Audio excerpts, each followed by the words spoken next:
Sutra Teratai yang menakjubkan. Bab 19. Jasa kebajikan dari Guru Dharma.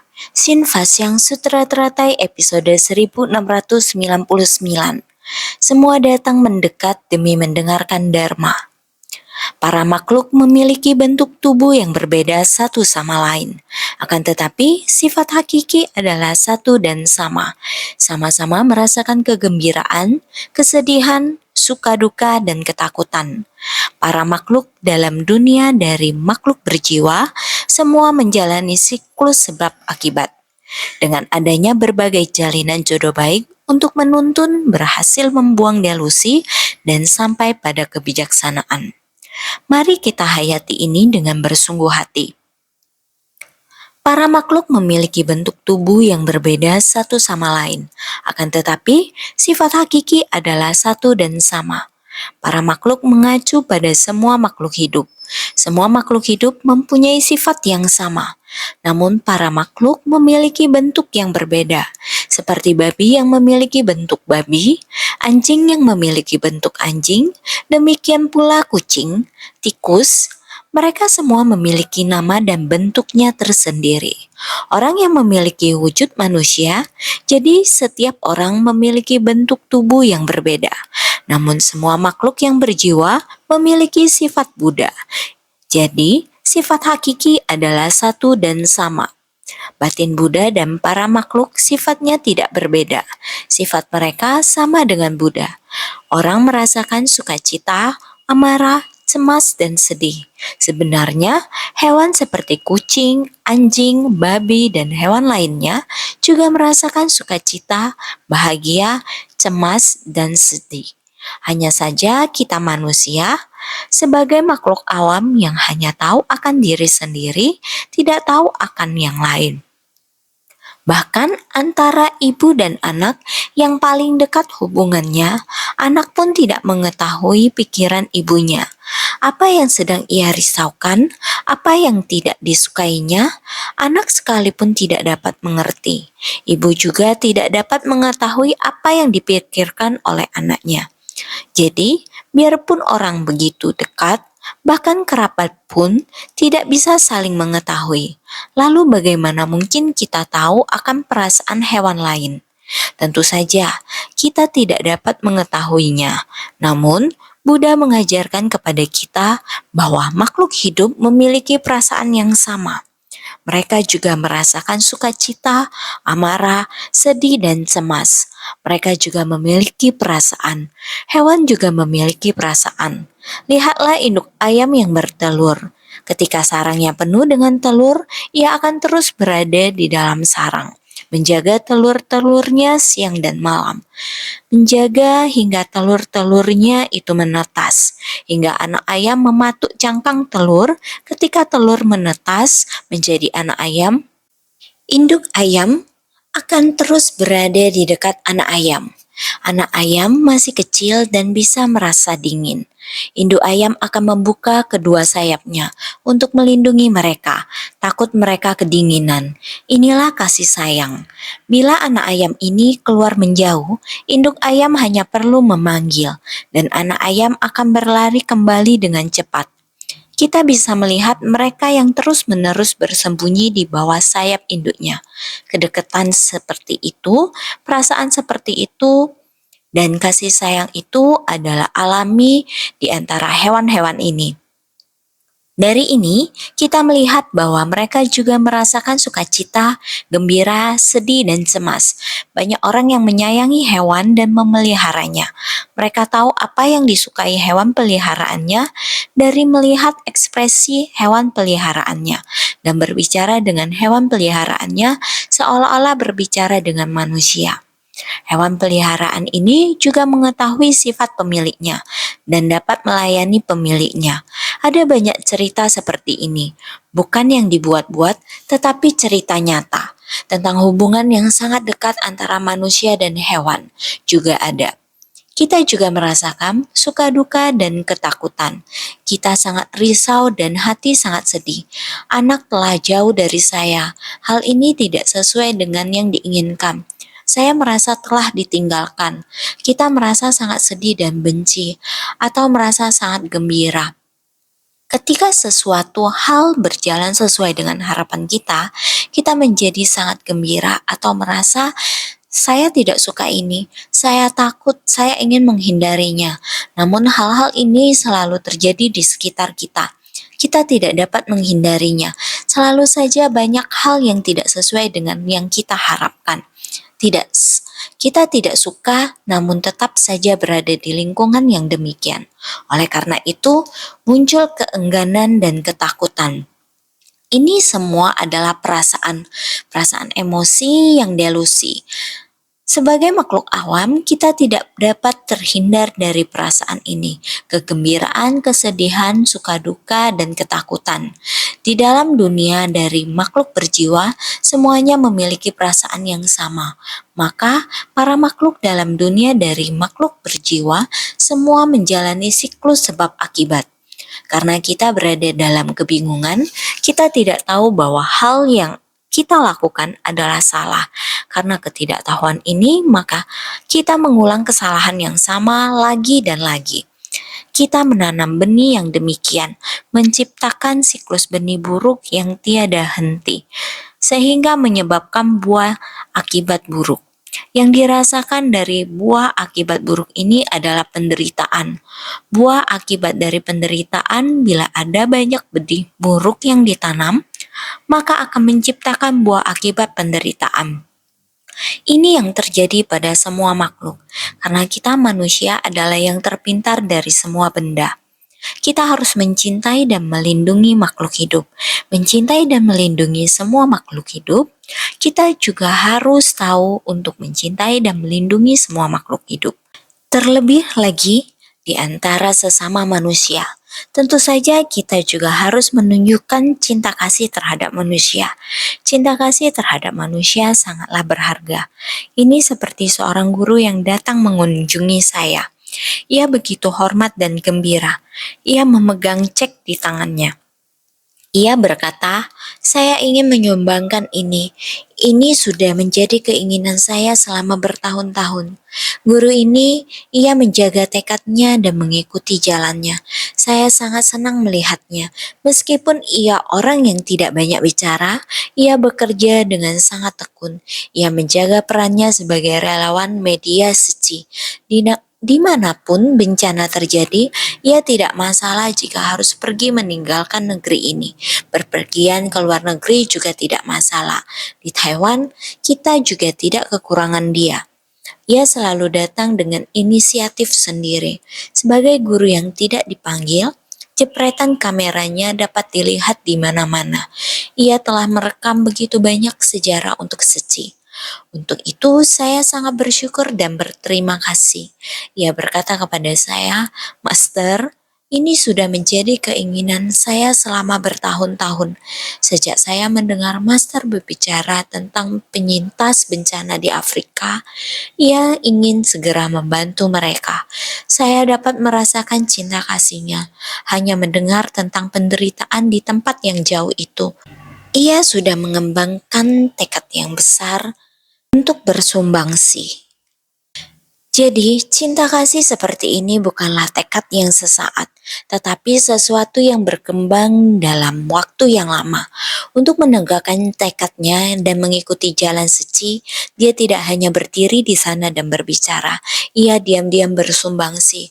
Bersumbangsi dengan tulus, inilah cinta kasihnya. Ada pula di Filipina sekelompok besar 50 hingga 60 orang yang datang ke sini. Kita baru saja menyediakan klinik gratis di Filipina. Setelah pelayanan klinik itu selesai, mereka dengan gembira membawa 50 hingga 60 orang datang ke Geria Cingse, datang ke Hualien untuk berkunjung dan melihat-lihat. Pada saat yang sama mereka juga menyampaikan bahwa karena bencana besar yang terjadi di Afrika, mereka segera bergerak, turun ke jalan sambil membawa kotak amal untuk menggalang dana. Mereka membawa rekaman kegiatan itu dan menunjukkan kepada saya. Guru, lihatlah, kami di Filipina telah bergerak untuk Afrika. Kami Semua terlibat, tidak peduli seberapa besar uang yang disumbangkan. 1 peso 50 sen, kami tetap sangat bahagia. Kita bisa melihat tekad mereka. Ada orang dewasa dan anak-anak. Mereka semua merasa sangat gembira karena telah bersama-sama melakukan hal baik, memberi perhatian kepada orang-orang di tempat jauh yang sedang mengalami bencana. Semua orang memberikan yang terbaik. Setelah selesai berbincang, dia membawa saudara-saudaranya ke hadapan saya dan berkata, "Kami ingin meminta satu hal kepada Master." Saya bertanya, "Apa itu?" Dia berkata, "Di Ormoc Seci akan membangun sekolah. Apakah Master akan mengizinkan keluarga kami untuk mendanainya, mengizinkan kami untuk membangunnya?" Saya berkata, "Benarkah? Ini akan mengeluarkan banyak biaya." Mereka mulai berkata kepada saya bahwa sekitar waktu itu, Maret 33 tahun lalu, orang tua mereka meninggal dunia. Mereka berharap bahwa mereka dapat melakukan sesuatu untuk mengenang orang tuanya. Jadi mereka ingin membantu untuk membangun sekolah. Ini adalah contoh. Butiran beras yang terkumpul akan memenuhi bakul. Tetesan air yang terkumpul akan menjadi aliran sungai. Saat menggalang dana di Filipina, hal ini mengingatkan mereka pada kewajiban anak untuk membalas budi orang tua. Sehingga kakak, beradik, dan keluarga mereka bertekad untuk mendanai pembangunan sekolah ini. Dengan penuh air mata, mereka membalas budi orang tuanya. Ini sangat menyentuh. Tentu saja saya memberikan mereka restu. Ini adalah kebajikan. Cinta kasih dari makhluk berjiwa adalah kebajikan yang sesungguhnya, dan berbakti kepada orang tua adalah yang utama. Apa yang dikatakan dengan kebajikan? Artinya menunjukkan rasa bakti. Orang yang berbakti kepada orang tua biasanya memiliki pikiran yang bajik, terutama bagi Alfredo Lee. Demi penyintas bencana dan orang miskin di Filipina, dia melakukan banyak hal yang bermanfaat bagi banyak orang yang menderita. Sekarang kakak beradik ini semua ingin bersama-sama bersumbangsi demi orang tuanya. Bukankah ini adalah sebab dan kondisi yang bajik? Ini adalah sebab dan kondisi yang bajik. Saya berkata, biaya ini tidak sedikit. Kakak beradik ini sama-sama menjawab, "Tidak masalah bagi kami. Master tidak perlu khawatir. Tidak masalah." Kakak beradik ini menyadari dan mereka tidak terdelusi oleh uang. Bagaimanapun mereka membalas budi orang tua adalah harapan bagi mereka bersama-sama. Tidak peduli berapa banyak biayanya, mereka tidak keberatan. Mereka semua setuju. Ini adalah berhasil membuang delusi dan sampai pada kebijaksanaan. Begitu pula prinsipnya.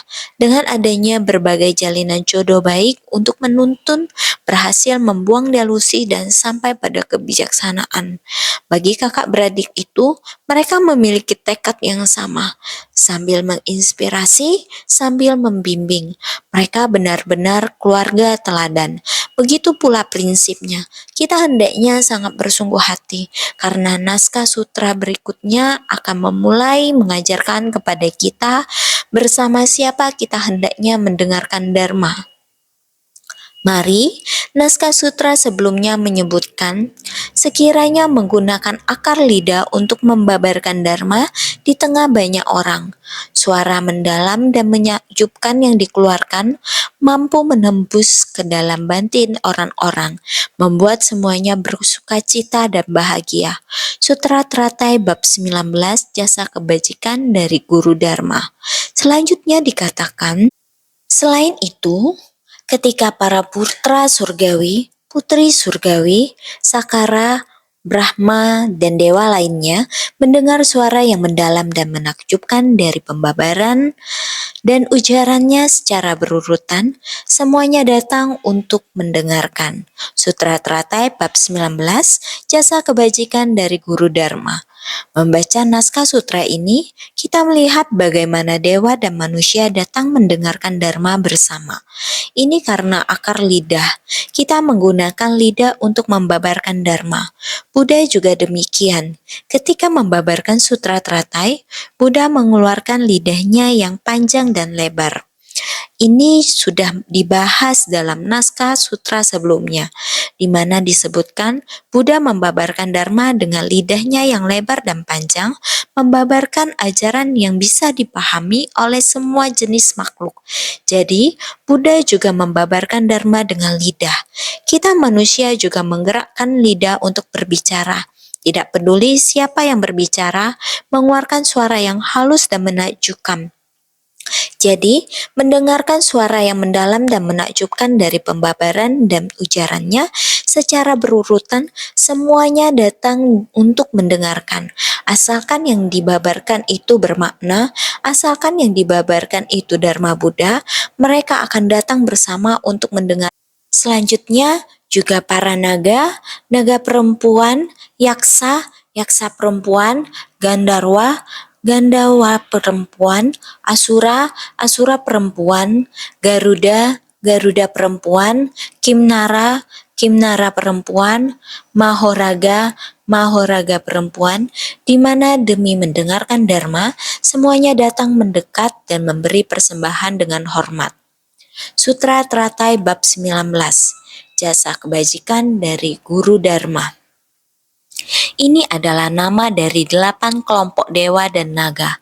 Sebagaimana telah dijelaskan dalam bab pendahuluan, kaum lelaki dan perempuan dari 8 kelompok dewa dan naga semuanya berkumpul bersama. Ini adalah 8 kelompok dewa dan naga. Juga ada kaum lelaki dan perempuan, Asura, Asura perempuan, dan lain-lain. 8 kelompok ini dijabarkan seperti ini. Nama-nama ini telah dijelaskan sebelumnya, terutama di dalam bab pendahuluan. Berbagai jenis dari 8 kelompok rata-rata sudah dijelaskan. Sekarang yang harus kita ketahui adalah kaum lelaki dan perempuan dari 8 kelompok dewa dan naga semuanya berkumpul bersama. 8 kelompok dewa dan naga ini, kaum pria dan perempuan semuanya telah berkumpul bersama. Untuk apa mereka berkumpul? Demi mendengarkan Dharma. Mereka berkumpul bersama demi mendengarkan Dharma. Semuanya datang mendekat dan memberi persembahan dengan hormat untuk mendengarkan Dharma, dan hati yang paling hormat memberikan persembahan. Demi mendengarkan Dharma, semua datang mendekat dan memberi persembahan dengan hormat. Dikarenakan Dharma yang dibabarkan Buddha adalah sesuai kapasitas dan kondisi, mendalam, menakjubkan, dan terurut jelas, maka semua mendekat dan membangkitkan keinginan untuk memberikan persembahan. Inilah bagaimana Buddha membabarkan Dharma. Tidak peduli ada berapa banyak orang yang hadir, seberapa tajamnya kapasitas mereka, saat Buddha membabarkan satu kalimat Dharma dapat diterima oleh setiap orang sesuai kapasitas mereka. Ini tidaklah mudah. Ini disebut sebagai halus dan menakjubkan. Satu kalimat dapat diterima oleh semua orang, namun kapasitas yang berbeda memiliki pemahaman yang berbeda. Setiap individu yang memperoleh pemahaman yang berbeda, Dharma memiliki kekuatan yang besar untuk mempengaruhi para makhluk. Inilah cara Buddha membabarkan Dharma yang halus dan menakjubkan, sesuai dengan kapasitas para makhluk. Oleh karena itu, sesuai kapasitas dan kondisi ini disebut sebagai mendalam dan menakjubkan. Karena sangat mendalam, orang yang memiliki kapasitas yang mendalam akan mendengar dan memahami misteri yang mendalam dari prinsip kebenaran. Sedangkan orang yang dengan kapasitas yang dangkal, setelah mendengar, mereka akan memahami bahwa Dharma ini bermanfaat baginya. Buddha menyesuaikan dengan kapasitas dalam dan dangkal, agar semua orang bisa memperoleh manfaat. Ini disebut sebagai mendalam, menakjubkan, dan terurut jelas. Seperti inilah beliau membabarkan Dharma, dari yang mendalam hingga yang sederhana, dari yang sederhana hingga yang mendalam, sehingga setiap orang dapat memanfaatkannya sesuai kapasitas masing-masing. Makanya semua mendekat, tidak peduli apapun kapasitasnya, baik lelaki atau perempuan, tua atau muda, semuanya dapat mendengarkan pada waktu yang sama. Lalu mereka akan bersama-sama membangkitkan keinginan untuk memberi persembahan. Seperti inilah situasi saat mereka mendengarkan Dharma. Oleh karena itu, Naskah sutra selanjutnya menyebutkan juga para biku, biksuni, upasaka, upasika, raja, pangeran, berbagai pejabat dan pengikut. Sutra Teratai bab 19, Jasa Kebajikan dari Guru Dharma. Ini termasuk 4 kelompok siswa Buddha, raja, pangeran, dan berbagai pejabat, para menteri dan pengikutnya, semuanya datang ke tempat tersebut. Mereka semua datang ke tempat tersebut. Selanjutnya disebutkan raja pemutar roda kecil dan raja pemutar roda besar beserta 7 mustika, ribuan putra, pengikut dalam dan luar, semuanya datang dengan mengendarai istana masing-masing untuk mendengarkan dharma. Dengan ini, para bodhisatwa membabarkan dharma dengan baik. Sutra Teratai bab 19, Jasa Kebajikan dari Guru Dharma. Di depan disebutkan bahwa demi mendengarkan dharma, banyak biksu, biksuni, upasaka, upasika yang datang mendengar sekarang. Raja pemutar roda kecil dan raja pemutar roda besar beserta 7 mustika, ribuan putra, pengikut dalam dan luar, semuanya datang dengan mengendarai istana masing-masing untuk mendengarkan dharma. Dengan ini, para bodhisatwa membabarkan dharma dengan baik.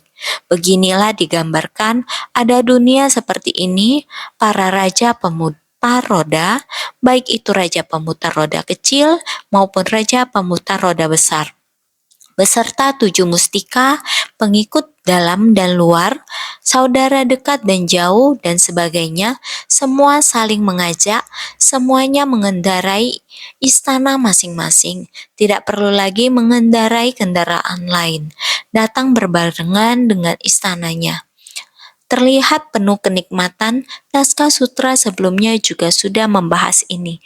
Bagaimana mereka membawa istananya beserta semua pengikutnya, sedangkan kita sekarang ada yang datang dengan bus, ada yang naik dengan kereta api, ada yang mengendarai kendaraan sendiri, ada yang mengendarai kendaraan besar yang mewah dengan dekorasi yang megah, kendaraan besar yang mewah, ada pula yang makan di dalam kendaraannya.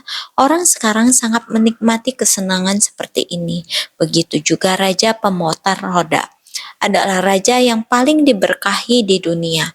Menjadi raja pemutar roda, laku apa yang dinamakan raja pemutar roda kecil. Raja pemutar roda kecil di antara para makhluk dapat menggunakan 10 perbuatan baik untuk membimbing dan mendidik para makhluk. Disebut sebagai raja pemutar roda. Kumpulan dari raja-raja yang tersebar dinamakan Raja Pemutar Roda Kecil. Raja Pemutar Roda Kecil di antara para makhluk yang mengajari banyak makhluk lainnya dapat menggunakan 10 perbuatan baik untuk membimbing dan mendidik para makhluk. Disebut sebagai Raja Pemutar Roda. Mereka sangat kaya dan menjadi teladan. Mereka mempengaruhi banyak orang menggunakan ajaran 10 perbuatan baik yang paling tinggi. Bukankah kita sudah membahas tentang ini beberapa hari lalu? Raja Brahma, Sakara di masa lalunya telah mempraktikkan 10 perbuatan baik dan bahkan telah mencapai 10 perbuatan baik yang paling tinggi. Mereka tidak saja mempraktikkan sendiri perbuatan baik ini, mereka juga mengajak orang-orang untuk berbuat baik. Mereka terus mengakumulasikan berkah ini tanpa henti, terakumulasi dan terakumulasi tanpa henti, hingga mereka bisa naik ke surga. Balasan berkahnya membawanya sampai ke surga Brahma. Sedangkan Sakrodevwaman, Indra, dan lainnya, mereka menikmati berkah dewa dan dalam tahap yang berbeda-beda. Sebenarnya, Raja Pemutar Roda juga demikian, juga mencapai tingkatan yang berbeda. Tergantung bagaimana mereka membimbing dan mendidik para makhluk dengan 10 perbuatan baik. Tidak terpisahkan dari ini. Jadi kita di alam manusia sangat penting bagi kita untuk melakukan perbuatan baik. Perbuatan baik yang besar dan kecil semuanya mengakumulasi jasa kebajikan. Baik itu perbuatan kecil maupun besar, semuanya akan terakumulasi. Jadi Raja Pemutar Roda juga di antara para makhluk, artinya di antara para makhluk awam ini, mereka mulai mengakumulasikan kebajikan ini. Dimulai dari melakukannya sendiri, setelah diri sendiri melakukannya, lalu mengajak orang lain untuk melakukannya. Orang lain dan saya bersama-sama melakukannya. Demikianlah mereka menggunakan 10 perbuatan baik untuk membimbing dan mendidik para makhluk. Dan mereka menjadi raja. Karena demikian mereka menjadi raja, mereka disebut sebagai raja pemutar roda. Mereka tiada henti-hentinya mengakumulasi perbuatan baik, lalu menjadi raja pemutar roda. Jadi, kumpulan dari raja-raja yang bersebaran ini bagaikan untayan padi yang besar. Kalau dipisah, sebutir demi sebutir akan menjadi benih yang bagus. Setiap butir seperti raja pemutar roda kecil. Perumpamaan seperti ini, 7 mustika ribuan putra. Apa itu 7 mustika? 7 mustika ribuan putra. Ketika raja pemutar roda logam lahir ke dunia, 7 mustika akan muncul dengan sendirinya, terdiri dari roda, mutiara, gajah, kuda, pejabat utama untuk berurusan tentara, pejabat utama untuk urusan keuangan, gadis kumala. Ribuan putra artinya memiliki putra ribuan jumlahnya. Ketika Raja Pemutar Roda Logam lahir ke dunia, ada 7 mustika yang muncul dengan sendirinya. Ini terjadi saat Raja Pemutar Roda Logam lahir. Bagaimana orang tahu bahwa dia adalah Raja Pemutar Roda Logam? Saat dia lahir, pada saat yang sama muncullah 7 mustika. 7 mustika ini yang pertama adalah roda. Roda-roda yang berharga. Roda-roda ini akan berputar di udara. Pemandangan seperti ini muncul. Yang kedua adalah mutiara. Mutiara yang berharga. Yang ketiga adalah gajah. Di India, gajah dianggap sebagai salah satu harta kekayaan. Jadi ada mustika gajah dan mustika kuda. Pejabat utama untuk urusan tentara mampu memimpin pejabat militer dan pejabat pengadilan. Ini juga termasuk dalam mustikanya. Yang keenam adalah pejabat utama yang mengelola keuangan. Harta dan pembendaharaan lainnya dikelola oleh bendahara yang menjaga kekayaannya dengan baik. Yang ketujuh adalah gadis kumala. Seorang raja pemutar roda bisa memperoleh dan memiliki semua ini, menunjukkan bahwa ia sangat kaya. Ketika lahir, dia akan dikelilingi oleh gaya hidup mewah seperti ini, dan semua akan menjadi mustikanya. Selain itu, dia memiliki ribuan putra. Dia dikaruniai banyak putra dan cucu, banyak berkah. Inilah seorang raja pemutar roda. Disebutkan bahwa mereka memiliki ribuan putra. 7 mustika ribuan putra. Demikian mewahnya, demikian kehidupannya sangat mewah. Pengikut dalam dan luar. Dalam terdiri dari orang tua, saudara kandung, ratu, selir, dan dayang. Luar terdiri dari kaum sesuku, pejabat, rakyat, dan lainnya. Jadi, pengikut dalam dan luar, dalam terdiri dari orang tua, saudara kandung, ratu, selir, dan dayang. Ini semua orang-orang di dalam keluarga. Sedangkan di luar ada kaum sesuku, pejabat, rakyat, dan lainnya. Ini adalah pengikut di luar. Yang di dalam adalah keluarganya sendiri. Yang di luar adalah mereka yang dipimpinnya. Pengikut luar seperti yang disebutkan, perlakukan masyarakat ibarat anak sendiri. Demikian pula bagi mereka. Mereka semua adalah pengikut saya. Kemudian semuanya datang dengan mengendarai istana masing-masing untuk mendengarkan dharma. Mereka semua seperti ini membawa semua orang, baik dari pengikut dalam maupun pengikut luar, mendorong semua orang untuk datang bersama. Artinya seluruh istana, semua orang yang hidup dalam lingkungannya dibawa untuk mendengarkan ajaran. Semuanya datang dengan mengendarai istana masing-masing untuk mendengarkan dharma. Istana yang dikendarai adalah kereta mereka. Demi dharma, semuanya datang mendengarkannya. Istana yang dikendarai yaitu kendaraan yang digunakan untuk datang mendengarkan dharma bersama. Kendaraan ini sangat mewah, seperti rumah sendiri. Di dalamnya adalah makanan, tempat tidur, dan perlengkapan. Kendaraan yang mewah seperti ini dikendarainya bersama para pengikutnya. Ini menunjukkan betapa kayanya Raja Pemutar Roda yang penuh dengan berkah. Berkah ini berasal dari amal baik yang terakumulasi di dunia ini, yang menyempurnakan karma berkahnya yang besar. Dengan ini, para bodhisattva membabarkan dharma dengan baik, dengan tekad pencerahan untuk menegakkan sutra. Para bodhisattva mampu membabarkan dharma yang mendalam dan menakjubkan secara baik. Dengan ini seterusnya, para bodhisattva secara terampil membabarkan dharma dan 4 kelompok murid memberikan persembahan seumur hidup mereka. Dengan ini, para bodhisattva membabarkan dharma dengan baik. Mereka membabarkan dharma bagaikan bodhisattva. Mereka sendiri tekun dan bersemangat, dan mengajak orang lain untuk tekun bersemangat. Mereka sendiri juga mempelajari dharma dan meneruskan dharma kepada orang lain. Ini yang dinamakan bodhisattva. Bodhisattva menjalankan 6 paramita dan puluhan ribu praktiknya secara sempurna. Bukan hanya mengajarkan dengan kata-kata, mereka juga bisa mempraktekkan dan menjalankannya. Ajarannya, orang yang menjalani kehidupan sebagai teladan ini disebut sebagai bodhisattva. Dengan tekad pencerahan untuk menegakkan sutra, para bodhisattva mampu membabarkan dharma. Demikianlah mereka menegakkan sutra sendiri, menapaki jalan sendiri dan masuk ke tengah orang banyak dan mempraktekkan dengan tindakan nyata. Dengan membabarkan dharma, mengajarkan dharma, dan membimbing orang lain, inilah bodhisattva. Para bodhisattva mampu membabarkan dharma. Karena mempraktekkan apa yang diajarkan, mengajarkan apa yang dipraktekannya, kita dapat berbicara dengan leluasa.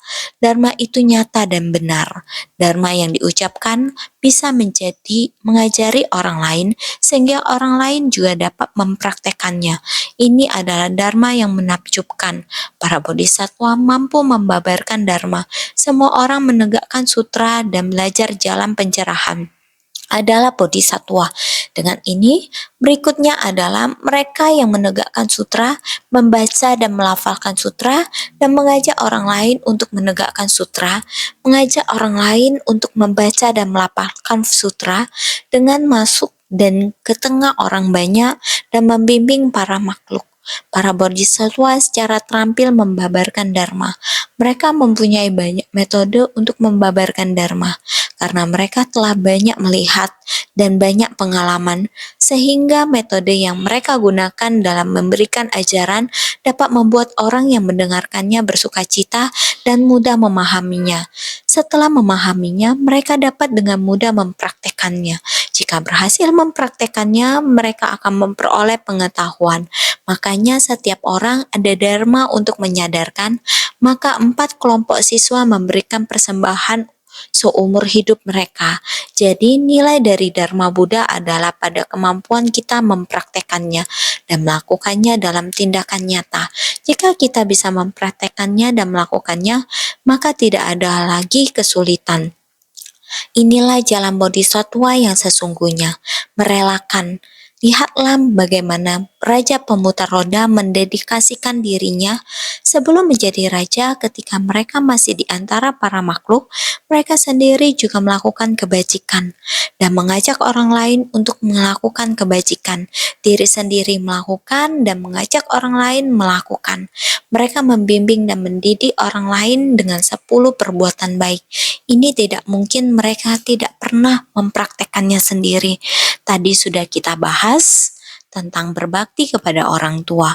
Lebih dari 30 tahun yang lalu hingga sekarang, sekitar waktu ini orang tua mereka meninggal dunia.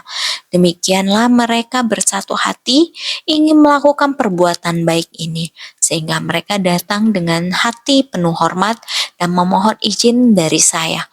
Bisakah Master mengizinkan kami untuk menyelesaikan hal ini? Ini juga wujud dari penghormatan pada para guru dan dharma. Ini merupakan membuat orang merasa terharu. Ini juga merupakan kebajikan. Jadi, jika segala yang kita bahas adalah dharma bajik, segala yang kita lakukan adalah dharma bajik, semua ini akan terakumulasi dan membawa banyak balasan berkah bagi kita. Kita akan menjadi seperti raja pemutar roda. Karena dahulu ini kita bersumbangsi, sehingga kita mendengar dharma ini bukanlah sesuatu yang sulit dimengerti atau tidak dapat dipraktekkan. Ini merupakan sesuatu yang nyata di dunia, yang bisa dipraktekkan dan bisa dibabarkan. Jika bisa demikian, maka antar sesama bisa saling bekerja sama dalam persatuan, kerukunan, dan cinta kasih. Bersumbangsi demi dunia, jadi marilah kita senantiasa lebih bersungguh hati.